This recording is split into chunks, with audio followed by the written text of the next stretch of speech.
Ladies and gentlemen, welcome to our YouTube channel, The Rising Engineer 2020. We cover different subjects of daily life, but we more focus on engineering topics, engineering rising matters. We like to get your comments, your inputs, your views are the most welcome. Bavandimwe, buriya impanuka twese turazitureba cyane abanyamaguru. Twese tuva mu rugo, wagenda n'imodoka yawe, wagenda uteze, wafata igare, wafata moto, ariko biza kurenya no baye umunyamaguru. Abanyamaguru rero impanuka zabibasira ku isi yose, usanga rero abantu impanuka zibasira kurusha abandi. Hakorwa iki, twakora iki, dufatanyije kugira ngo ubuzima bw'abantu tuburengere cyane abanyamaguru. Duhana ibitekerezo. Wenda babwiye muri make, buriya impanuka ku isi yose muri rusange usanga buri mwaka zitwara ubuzima bwinshi bw'abantu, ku buryo imibare itangwa n'umuryango mpuzamahanga wo kurengera ubuzima OMS, usanga buri mwaka byibura impanuka zitwara ubuzima bw'abantu barenga miliyoni 350. Abo ni abantu benshi cyane bapfa buri mwaka bazize impanuka zo mu muhanda. Abenshi muri abo ngabo izo mpanuka zitwarira ubuzima, abo zitera ubumuga, abo zigiraho ingaruka kwivuza, usanga ku rwego rw'igihugu igipimo cyo kwivuza, cyo kwita ku bakomeretse ndetse no gufasha imiryango yagize ibibazo bitwara 3% y'umusaruro mbumbe w'ibihugu. Ni amafaranga menshi cyane. Kimwe cya kabiri kandi cy'abahitanwa n'izi mpanuka usanga abantu bari mu bihugu bikiri mu nzira y'amajyambere. Abo ngabo abenshi n'abanyamaguru, abantu batwaye igare, n'abamotari. 50% y'abantu impanuka zihita bari muri icyo cyiciro cy'abantu usanga kenshi nabo banyantege nke mu muhanda tugereranyije n'abandi bakoresha umuhanda, harimo abanyamaguru, abanyamagare n'abamotari. 93% y'impanuka zose usanga abahitanwa nazo bari mu bihugu biri mu nzira y'amajyambere. Nyamara 60% byonyine y'ibinyabiziga nibyo bibarizwa muri ibyo bihugu. Ibaza nawe, niba 60% y'ibinyabiziga ariyo biri mu bihugu biri mu nzira y'amajyambere, nyamara ubuzima bw'abantu bagwa mu mpanuka ugasanga ari 93% muri ibyo bihugu, urumva ko ntabwo bijyanye. Hari igipimo cy'impanuka cyane abazigwamo kiri hejuru cyane ugereranyije n'ibinyabiziga biri mu ibyo bihugu. Ikindi ni uko usanga impamvu ziturutse ku mpanuka zabereye mu muhanda zitwara ubuzima bw'abantu zibasira cyane abantu bari mu myaka mito, zibasira urubyiruko guhera ku bana b'imyaka 5 kugeza ku rubyiruko, abantu bakuru b'imyaka 29. Umuntu w'imyaka 29 yego henshi aba yitwa urubyiruko, ariko umuntu mukuru ni abagabo, ni abagore, ni abasore, nibo bafite ejo hazaza h'isi h'igihugu mu biganza byabo. Ariko usanga abo bantu ari bibasiwe n'impanuka.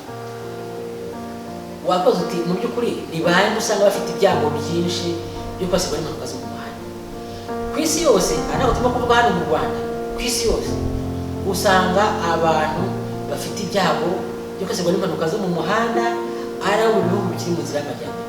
Ku buryo 90% kurenga hejuru y'abagwa mu mpanuka zo mu muhanda bari mu bihugu biri mu nzira y'amajyambere. Gukomereka usanga abakomerekejwe n'impanuka zo mu muhanda aho byagizeho ingaruka, abenshi usanga umubare muri bo uri hano muri Afurika kimwe no mu bindi bihugu biri mu nzira y'amajyambere. Ariko n'ugeze mu bihugu byateye imbere usanga impanuka zibasira cyane abantu bari ahantu hari ubukungu buciye bugufi, hahandi muri bya bice nibo abantu bafite ubuzima buciye bugufi usanga rero bibasiwe n'impanuka kurusha abandi. Ariko ugera no kureba nk'ikibazo cy'imyaka, nk'uko twabivuze, urabona ko imyaka yibasiwe cyane n'impanuka zo mu muhanda bihitana ubuzima bwabo ni abana batoya b'imyaka 5 n'urubyiruko kugeza kuri ya myaka 29, muri make munsi y'imyaka 30. Abagabo buriya usanga aribo bantu benshi bagwa mu mpanuka zo mu muhanda. Tuzabiganira mu bitekerezo, tuzatumira hano abantu bayifite ubunararibonye wenda hano mu Rwanda batubwire ese biterwa n'iki kugira ngo usange impanuka mu by'ukuri zibasira abagabo kurusha abagore. Cyakora uyu munsi bwo reka tuganire ku bintu bimwe na bimwe usanga bitera impanuka. Bimwe muri byo cyane cyane hari ahantu usanga hari uburyo bugenda mu muhanda budaha agaciro ubuzima bw'abantu. Ubwo ndavuga muri rusange ku isi nk'uko bitangazwa na OMS. Ariko hari n'aho usanga akenshi biterwa n'umuvuduko ukabije. Abantu batwara ibinyabiziga k'akavuduko abantu dushyiramo ndihuta njyana ahantu byihuta burya uzi ko uko wihuta ariko bitana ubuzima bw'abantu. Indi mpamvu ya gatatu ni ibintu byo gutwara wanyoye. Tuzabiganiraho turebe ngo mu Rwanda iyo bavuze ngo umuntu yatwaye yasinze cyangwa se yanyoye wenda babibara gute, ariko turi mu bindi bihugu mpuzamahanga bo babibara bate, ese mu bindi bihugu babibara bate? Ariko iyi ni impamvu imwe ikomeye ituma abantu bahitanwa n'impanuka zo mu muhanda. Tuvuze gutwara wanyoye ariko harimo abantu baba bafashe ibiyobyabwenge. Icyo ni ikintu gikomeye cyane gituma impanuka zo mu muhanda ziyongera kandi zikaza zifite ubukana buhitana koko ubuzima bw'abantu. Ikindi usanga gitera impanuka zihitana abantu cyane cyane nk'abantu twavuze nk'abamotari, kasike. Babari muri ako kasike hari abantu bayambara wenda ngo polisi irandeba bataza kumfata batanyandikira, ariko kasike kuyikoresha nabi cyangwa utanayikoresha biri mu bintu bituma ibyago byo kuba umuntu yabura ubuzima mu mpanuka byiyongera. Ubwo ni kimwe no kuba niba ukoresha imodoka utambaye umukandara, udakoresha umukandara, nabyo biri mu bintu bituma impanuka ziba zikomeye. Ikindi ni nk'abantu batwara abana batoya mu modoka, abana batoya b'impinja n'abandi bana bari munsi y'imyaka 11. Iyo umwana yicaye nabi mu modoka bitewe n'ahantu yicaye, ubundi habaho udutebe twagenewe abana batoya.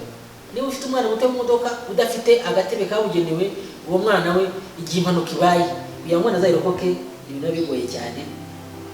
Ikindi ni abantu gutwara ibinyabiziga urangaye, ugasanga umuntu ari kuri telefone yibereye mu bindi kandi atwaye ikinyabiziga. Iyo ukoze impanuka urangaye nabyo ni ibintu bitana ubuzima bw'abantu. Ubwo iyo tuvuze ibyo ngibyo dushobora kuvugamo n'imihanda itameze neza, nabyo tuzabiganiraho ku buryo burambuye. Umuhanda utameze neza numeze gute, ese wateza impanuka bigenze gute, ese iyo mpanuka ifite ubuhe buremere. Ariko kandi hari n'ibinyabiziga bitujuje ubuziranenge. Burya ibinyabiziga giteye bigena ingaruka umuntu ugikoresha n'uwo kigonze byamugiraho igihe habaye impanuka. Ariko hari n'ikindi kintu, ese impanuka imaze kuba nyuma y'impanuka, ubwo ni impamvu ya munani. Nyuma y'impanuka wakoze impanuka yafashijwe ate, ubuhe bufasha yabonye? Ukoze impanuka n'ubwo bufasha vuba birumvikana, ingaruka zikubaho ubuzima bwawe ziba ari ndende. Nibyo tuzashaka umwanya tubiganireho. Hanyuma icya cyenda reka dusorezaho uyu munsi ni ukuzareba ku bintu bijyanye n'amategeko. Amategeko ari hirya no hino mu bihugu, uruhare agira mu kugabanya impanuka cyangwa se ingaruka byagira mu buremere bw'impanuka ziba ahantu runaka. Ese ibaye bigenda bite, amategeko ateganya iki? Ushobora gusanga buri amategeko ari mu bihugu afite ingaruka ku mpanuka n'uburemere bwazo. Uyu munsi reka dusoreze aha ngaha, tubashimire ko mwadukurikiye, ariko kandi tubasaba n'ibitekerezo. Turashyiraho hano hasi kuri channel yacu, turaza gushyiraho nimero yacu aho mwatubona, turashyiraho email yacu, ariko mwanatanga comment mukaduha ibitekerezo, mwatanga inyunganizi, mwanatanga niba hari ikintu cyose twazaganiraho gutaha tukakiganiraho, haba mu byo twavuze cyangwa se no ku yindi ngingo mubona yatugirira akamaro yakongera ubumenyi. Njyewe bagezagaho iki kiganiro ni Engineer Philippe Mutarambirwa, nkaba nibanda cyane kuri ibi bintu bifite aho bihuriye na tekinike, ibintu bya engineering. Ubu ngubu uyu munsi duhere kuri icyiciro cya mbere cyo mu muhanda, tuzaganira no ku bindi, tuzajya tuganira ku by'ubwubatsi, dushaka abantu impuguke mu bwubatsi, turebe ku iterambere ry'imijyi, tuzabashakira abantu bafite ubunararibonye mu iterambere ry'imijyi batuganirize, n'ibindi byubaka ariko biri muri urwo rwego rwa tekinike rwa engineering, ngo tuzamure ubumenyi bwacu.